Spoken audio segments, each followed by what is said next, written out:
चार मिले 64 खिले 20 रहे कर जोर। और हरिजन से हरिजन मिले तो खिल गए 7 करोड़। चार मिले 64 खिले, 2 तो नेत्र रुक्मिणी के और 2 नेत्र कन्हैया के। चार मिले 64 खिले। दांत कितने होते हैं? 34। कितने होते हैं? 32। 32 भगवान के दांत, 32 रुक्मिणी के। चार मिले 64 खिले, यानी दोनों तरफ से रुक्मिणी भी हंसने लगी, भगवान भी हंसने लगे, तो 64 यानी हंसने लगे हैं। चार मिले 64 खिले 20 रहे कर जोर।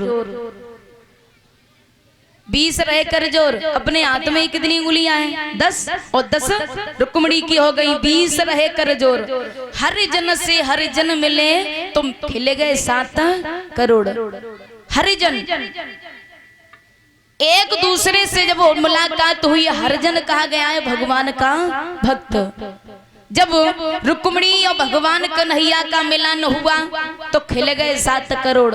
अपने शरीर में 3.5 करोड़ रोए होते हैं। रोए 3.5 करोड़ रुक्मिणी के और 3.5 करोड़ भगवान के। इसी प्रकार से बताया जाता है महाराज, भगवान ने रुक्मिणी की तरफ देखा, रुक्मिणी ने भगवान की तरफ देखा।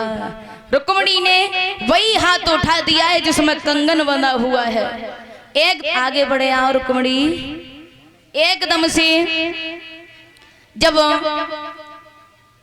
भगवान कन्हैया ने देखा तो रुक्मिणी ने एकदम से हाथ को ऊपर कर दिया है। आगे बढ़े आओ, एकदम से ऊपर किया, झट से कलाई को पकड़ लिया है और रथ में बैठा लिया। ऐसा ही नहीं है, सखियां भागी भागी गई और मैया के द्वार पर जब पछाड़ खाए की गिरी, वो बोली मैया तो नहीं मालूम है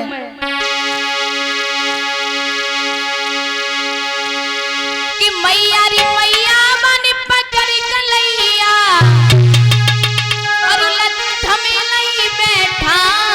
माँ तो मेरी बात तो बिगड़ गई और जीजी करी आसन बढ़ गई। माँ तो मेरी बात तो बिगड़ गई।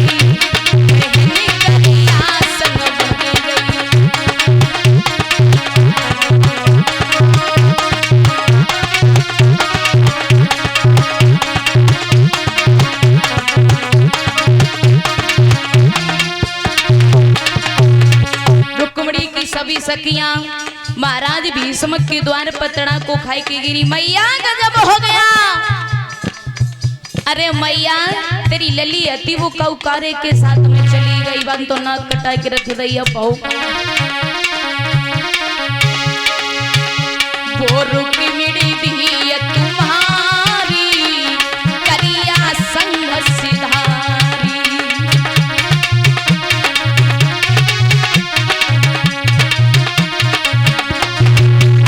और मैया और बुलाती बन देखो बात बिगाड़ी।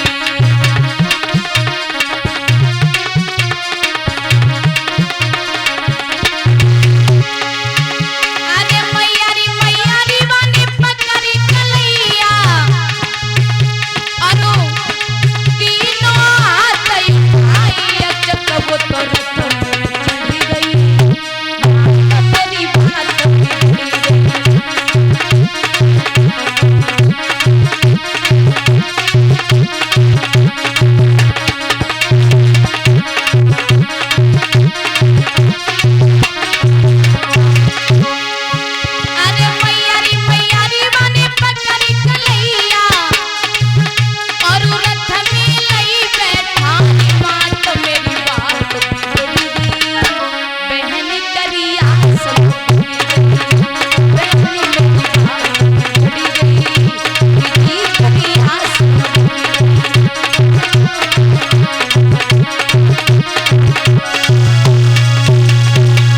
सभी सखियां द्वार पर जब रोमन लगी, मैया ने सतवाना दिया है मेरे भैया भगवान कन्हैया जब रथ में से रुक्मिणी को बैठा के लेके चले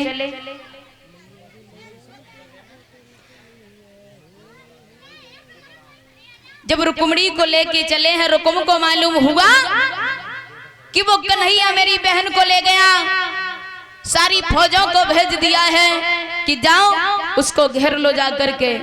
सारी फौजों को भेज दिया, भगवान ने सारी फौजों को परास्त कर दिया है, परास्त किया है। रुकुम भागा भागा शिशुपाल के दरबार में पहुंचा, तुम यहाँ पे बैठे हो और तुम्हारी रुक्मिणी है वो करिया करिया लेंगो। अब तो दोनों तरफ से जीजे जीजा भाई, लेकिन पल्ले को छुनाई पड़ो।